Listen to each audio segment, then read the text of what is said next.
YouTube? It is I, Zach Mander, your coach of the Canadian Sarah Legends, and welcome to a draft analysis. I'm gonna be real, I haven't recorded one of these in like months, and I mean months. But we're here for WPF Season 20 in the Delta Division. This is one of the biggest draft leagues out there, so I'm honored to participate. Shoutouts to Zom and Gentleman Thomas for letting me participate this season. It really means a lot, and I can't wait to play. So, this is a VGC Champions Draft League. Now, I've been playing a bit of Champions. I've actually been in a couple VGC Champions Draft Leagues, and I will begin uploading those. But I had some upload required stuff coming up, like this league, and there's another one as well that will be coming out next week. So I really want to focus on those, but I will be also releasing some content for some other ones. So hey, Zach Mander content is coming. We got lots of VGC stuff. We're still uploading SV, so don't worry. We're still getting fed. But it's time to talk about VGC. Now, I haven't really drafted too much in VGC. I mean, I've been playing in a few leagues, so I have a bit of an idea of what roles I like and what I feel is important. But in this league in particular, I wanted to try something new. Something I haven't used in VGC. So I really wanted Basque Legion. And unfortunately, I got 7th pick, and I didn't get Basque Legion. So instead, I wanted to get one of the GOATs of Pokemon. One of my favorite mons in singles, Garchomp.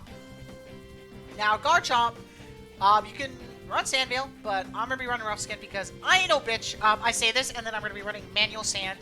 Or maybe I drafted T-Tar. But Garchomp is just like a typical mod. It's strong, it's bulky, and it has a 102 speed tier. This is actually huge for things like Zardwai or Chaladon. A lot of important threats aren't faster than 100 speed, so just being able to naturally outspeed those is huge. Also, it's the best ground type in the format. One of the best Earthquake spammers in the game. Now, Garchomp is a lot more reliant on Earthquake than most ground types, as other ground types get high horsepower, but Garchomp doesn't. So, you really need to draft Flying Mons, or Pokemon that can't get hit by Earthquake. So, I figured the best pair for Garchomp would be Mega Delphox. Now, this is one of the coolest new Megas in the game, and I've never actually got to use Mega Delphox before, so I really want to fucking try it. So this is the perfect opportunity. I have a Garchomp. Hey, let's get Mega Delphox. It has Levitate, and it gets Heat Wave. So basically, Garchomp with Earthquake and Delphox with Heat Wave can just output a lot of spread damage, which means ignores redirection and hits both opponents, which is huge for breaking sashes and in general just outputting a lot of damage. Now, of course, Wide Guard is a concern, but I have other ways around that, as you'll see. Delphox gets things like Encore as well, and of course they both get amazing single target options. So yeah. Now, Delphox is a 134 speed tier, making it one of the fastest mons in the format. Importantly, outspeeding Aerodactyl, one of the best Tailwind setters. So being able to hit that mon before it can Tailwind is humongous. Also, a Mega Float resist is huge, as Mega Float is such a big threat in this format right now. And unfortunately, the Mega Float team in this league is really scary. But having a mon to resist Mega Float is huge, and a way to deal with it. And Mega Delphox is pretty okay at dealing with it. I wouldn't say it's the best mon to deal with it, but we take what we can get. Now, I wanted to get Redirection next with my team, and there was a Redirection mon I really wanted to try. Mousehold. Now, Mousehold gets Friend Guard, and now I got my duo here, as these two are commonly going to be played together. Now I wanted to build other modes and build like other modes for my team. So Mousehold allows me to help my later parts of the draft, but also be amazing support for Garchomp and Delphox individually. Follow Me, of course, being one of the best moves in the game. Where is it? It's here. So Follow Me, one of the best moves in the game. You redirect attacks away from your Delphox and Garchomp. Meaning that, hey, if you want to click Ice Beam into my Garchomp, no, fuck you. You're fucking getting finger wagged. I think that's the animation. And you're gonna get Follow Me, and you're gonna target this guy. These little rats. Now, they don't have, like, the best bulk, but yeah, it's Friend Guard. So, it's just amazing support. Gets an amazing support move pull. Gets Taunt, T-Wave. Of course, Pop Bomb is still scary. Like, Technician Pop Bomb with 111 speed. You can tell I'm drafted a very fast team. So, I wanted to get speed, because I like to go first, okay? And now, I wanted to get my Tailwind setter, and I was very blessed to actually have multiple options. My main two options being Mega Aerodactyl and Talonflame. Now, I'm going to be honest, I have Talonflame in 2 other draft leagues right now. I am a draft addict. So, I've been playing some VGC, I've been really liking Talonflame, but first of all, I have a fucking fire type already. And second of all, I really want to try Mega Aerodactyl. So, as our second Mega, we got Mega Aero. Oh yeah, we're only allowed to have 2 Megas, by the way. So, these are our 2 Megas. We got Mega Delphox and Aerodactyl. And I'll tell you why I like these both as Megas. But first, let's talk about Aero. So, Mega Aerodactyl has 150 base speed, being the fastest mon in the game. I'm going to pull up regular Aerodactyl, because I'm going to be honest, I'm not Mega-ing this mon most of the time. This is kind of my average Tailwind setter. 130 speed is amazing. Gets Wide Guard as well. And yeah, she's one of the best Tailwind guys, right? Gets Dual Wing Beat, gets Rock Slide, great at breaking sashes, gets decent coverage, but Mega Aerodactyl allows his Tailwind setter to become an offensive threat. And of course, being able to outspeed everything in the game and outspeeding certain Scarf mons is huge in this format. Now, of course, having Tailwind is nice, but also being able to be a scary offensive threat and applying a lot of pressure, and we take that. So yeah, Aero is one of those really versatile mons. Now, unfortunately, they have to hold the Mega Stone, so I can't run a Sash, but I think that's okay, and I'm willing to take that trade-off for a very solid secondary Mega. Now, what I like about having Mega Aerodactyl and Delphox is they both function without their Megas. I'm in another draft league currently where I have 2 Megas that really don't function very well without their Megas, without Mega Evolving, and while it's definitely a fun team, it is a struggle when I bring both to really bring, I have to bring like these 3 bonds plus a Mega, and it's really weird. So I'm very glad that I have 2 Megas that can kind of work outside their Megas as well, especially Aerodactyl. So I found that super nice for this team, as I think that's important in these VGC leagues, to have Megas that function without as well. Now, my team gets gooped by water types, so I decided to drop my own bulky water because I don't want to play it, okay? So I got Milotic. Milotic is genuinely one of the most annoying Pokemon in the game right now. It is so fucking tanky, dude. This mon is fat, okay? This mon just eats everything! Yeah, this mon is a pain in the ass to break, and I'm gonna leak a set that's been going around. People have been running Coil Hypnosis, which is fucking evil, by the way. And if I run this against you, I promise I don't hate you. So, yeah, well, I did not mean to click that. W recording Mander. But back to what I was saying. Milotic, bulky, fat water type. It also punishes Intimidate, and people trying to stat drop me. As Garchomp is a mon you want to intimidate. Aerodactyl, a mon you want to intimidate. So I'm Milotic here to kind of punish that. Milotic also getting Scald, forcing burns is huge. Of course, getting Recover is nice, but also getting Icy Wind support and Light Dew is so nice for our team. Milotic is just going to be that bulky ball that supports the team very well and gives me another mode to my draft, which is super nice. It just helps these two a lot. Now, I wanted to get another attacker. I didn't want it to just be Chomp and Delphox being the main offense, so I decided to get another attacker, and it's just one of my favorite attackers in VGC. I'll be honest, my first ever VGC draft league, I drafted Sylveon, which is my next pick, and it was genuinely one of my favorite mons. It was such a fun mon to build with in Tailwind, but it can also function in Trick Room, which this team needs. This team is super fast, so I want to be able to function in Trick Room and Tailwind. Now, this is definitely more of a Tailwind team than a Trick Room team, and I am fine with that. I much prefer playing Tailwind anyway, but I want options into the Trick Room matchups because Trick Room is always annoying. So Sylveon kind of helps with that with its 60 base speed. Now, it gets Hyper Voice, being one of the best spread attackers in the game along with Delphox. So, yeah, Redirection, probably not the best idea against me because I'm just going to spread you down. But, of course, Wide Guard is always going to be an issue. But luckily, Sylveon can still function without, obviously, clicking his spread attack. Sylveon also gets a basic utility with Yawn as well. So, yeah, Yawn's also very nice. I find lovable Sylveon, though, is just Hyper Voice spam. It also gets Pixelate Quick Attack, which is just a really funny deck. And there's some really funny strats you can run with Sylveon, so I'm super, super stoked to use Sylveon. One of my favorite mods currently in this format, so I am so happy I get to use her on this team.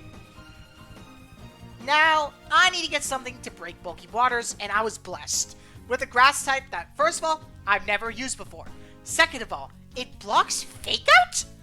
Only 2 mons that are real actually could do this, in Farigiraf and Serena. Now, Serena blocks Fake Out with Queenly Majesty. And not just that, but Priority. And if we go to Delphox here, it's a Psychic type. So being able to block Sucker Punch is huge. Serena actually has a very solid attack stat and very solid coverage. Also, it gets U-turn, which is really nice. What I like about Serena, though, is Drop Kick buffed in this game. It's an 85 base power grass type move that 100% has a chance to lower its attack by 1. So funny stat move thing. Yeah, I am so excited to use Serena, okay? Serena, fun-ass mod, okay? Like, I'm not, like, the biggest fan of it in singles. I call it a fraud. But I'm also very picky with my bonds in singles. If you know me, you know, I call everything bad. I promise, Serena's cool in VGC. I've actually watched a few friends use this bond, and it's been so much fun.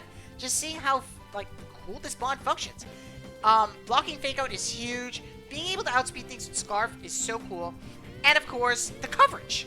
Like, you just don't expect it to be able to hit everything. So, yeah, I'm really excited to get to use Serena. It gets a very nice move pull, and, of course, Queenly Majesty being its key selling point. Now, my draft, this is the main part of the draft, okay? We're going to the shitters. We're going to Shitter Town. What I like to call the garbage mons of my team. Okay, they're not actually garbage, but they're the underused mons. They're the mons that are going to come to like 1 to 2 games. Okay, I shouldn't say 1 to 2 games. Like 2 to 3 games this season and exist. The first Pokemon we got here is Toxicroak. Now, honestly, I thought this was a pretty solid price for Toxicroak. It was 4 points. It gets Dry Skin, being immune to water. Which, hey, I don't like fighting water types. It's kind of a good rain counter as well. Especially since our Chowdon is so good right now. But also, it's just good to other water types. Also, outspeeding Mega Meganium is huge. Toxicroak gives me a Fake Out user, which my team currently doesn't have. And, yeah, I do like my Fake Out. I have a Sneasler team in another league. I have a Sneasler Mega Frostlass. It's an SPDA in Kaz's league, who's also playing here. Also, please check out all the coaches. Plug, hashtag plug. Please check them out. They're all awesome. But yeah, Toxicroak gets Fake Out. I don't have a Fake Out on yet, so having Toxicroak, pretty cool. Toxicroak also gets like 50,000 coverage moves for some reason. I don't know why. He gets physical and special moves, which is like neat.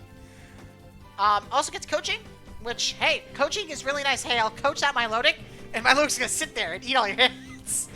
But yeah, it gets coaching, which is super nice. And yeah, it gets a solid move pool. Also gets Encore, which is always really, really nice. But yeah, Toxicroak just seems like a really fun budget mod, and I'm excited to get to use it. It's my low rain counter. So yeah. I also do have a good Psychic Resistant Delphox, so hey. Toxicroak is my guy. Now, I want an electric type, and one of my friends suggested that I draft Bellibolt. Bellibolt's pretty bulky. As you can see here, it is fat. It also has actually a very solid special attack stat with 103, which, hey, it's better than Milotic's. And I think Milotic's going to be strong, so I think Bellibolt will be strong. Electromorphosis makes electric boost insanely strong, and this is my Trick Room mod. This is my mod that's going to abuse the Trick Room. Now, it gets very mono-type coverage, but I'm not too worried about ground types. I have a Serena and a Milotic, and like Sylveon and Garchomp kind of do damage and deal to ground types pretty well too. So yeah, I'm very happy to have Belly. Belly gives me a good electric spammer. It is more of just, it is a very niche mod. It doesn't get very many moves. It kind of just does one thing, spam electric moves. And be annoying. That's what it does. It just be annoying. It can sit beside Garchomp and spam Discharge and be a little shit. that's the Bellibolt difference for you. Now, I wanted a Steel type next, and the options were Grim. But at 5 points, I caught something. I caught a little worm. Orthworm. Now, I'm not a fan of Orthworm. I've called this mod garbage at least 76 times. But he's on my team, and it's 5 points, and it's VGC. So, the reason I'm justifying Orthworm here is, first of all, it gets Earth Eater, meaning it is a mod Garchomp can spam EQ beside. I was between this and Skarmory, and honestly, Skarmory's kind of mid. Okay, it's not that Skarmory's kind of mid, I already have a flying type. And Orthworm is just better, because Orthworm gets Shed Tail, which is allowed in VGC, by the way. So, I could Shed Tail, and I can put one of these guys behind a sub. I can put a Delphox behind a sub, I can put a Garchomp behind a sub, I can put a Milotic behind a sub, a Sylveon behind a sub. I can put a lot of things behind a sub, okay? Orthworm is just also really annoying to break. I helped a friend prep for an Orthworm, and honestly, it was pretty annoying, and it was able to actually get Shed Tail off and be annoying. So, hey, that's good. Good job, Orthworm. So yeah, Orthworm's kind of a shed tail guy, but also my physical ball. I don't really have like a dedicated physical ball. I mean, of course, Milo can be physically bulky, Garchomp can be, but like Garchomp wants to be offensive in this format. So having like a good dedicated physical ball is very nice. Now, my last pick. I wanted Trevenant, but it got sniped, dude. So, I looked at the 2 pointers because I had 2 points left, and I was like, man, this is a bunch of dog shit. So, I kind of just picked a Pokemon. I decided on Mr. Rhyme. Honestly, the reason I picked Mr. Rhyme is because he can get rid of screens. Okay, that's not why. It gets Fake Out. I picked it because it's another Fake Out mod, because I don't really have that. But it is also a Trick Room setter and an anti-Trick Room setter. You actually don't get it in person. Okay, but it can anti the Trick Room. It also gets Taunt. But Mr. Rhyme's kind of a silly guy. He gives me an Ice type, which is cool. And it doesn't seem like the worst Pokemon ever. If I could use these 2 points differently, would I? I don't know. If Trevenant gets dropped, I might change his mind. But honestly, Mr. Rhyme is here for the vibes. And he's a funny guy. He might come to a few games. I don't know. It honestly seems pretty solid in team builders, so who knows? Mr. Rhyme might be able to be viable. And yeah, that is my WPF team. I'm sorry this is on Pokemon Showdown. I'm not gonna lie. I like being on Showdown, okay? Because I don't know what moves he's got on the top of my head, okay? Sometimes I see something really stupid at the bottom. I know last time I did a Showdown analysis, I was just yapping about the random moves. Like, why does Toxic Croak get round? But I'm pretty sure, like, every Pokemon... Okay, that guy doesn't get round. But I'm pretty sure, like, this guy gets round. You get round. You get round. You get round. Do you get round? Yeah, you get round. Mousehold gets round? No. What? Why is the normal type not get... Okay, you know what? You get round. And do you get round? Okay, so why is it that Mousehold and fucking Orthworm? It's the Gen 9 mods, bro. I think it's because they're Gen 9. Yeah, it has to be, right? So, I learned something today. If you're not Gen 9 mod, you probably get round. But, enough about my yapping. That's it for today's draft analysis. I hope you guys enjoyed my little ranting and yapping and ranting and yapping and ranting and yapping. I'm very excited for week 1. I'm really excited to build this team. It's gonna be fun. But with that out the way, guys, I hope you guys enjoyed the video. Videos will be coming out every Sunday, early in the morning. I'll probably be scheduling these videos because I tend to sleep in. So, but yeah, guys, I hope you all enjoyed the WPF analysis. Please check out every coach in the description below. And with that, I'll see y'all for week 1. Bye, y'all!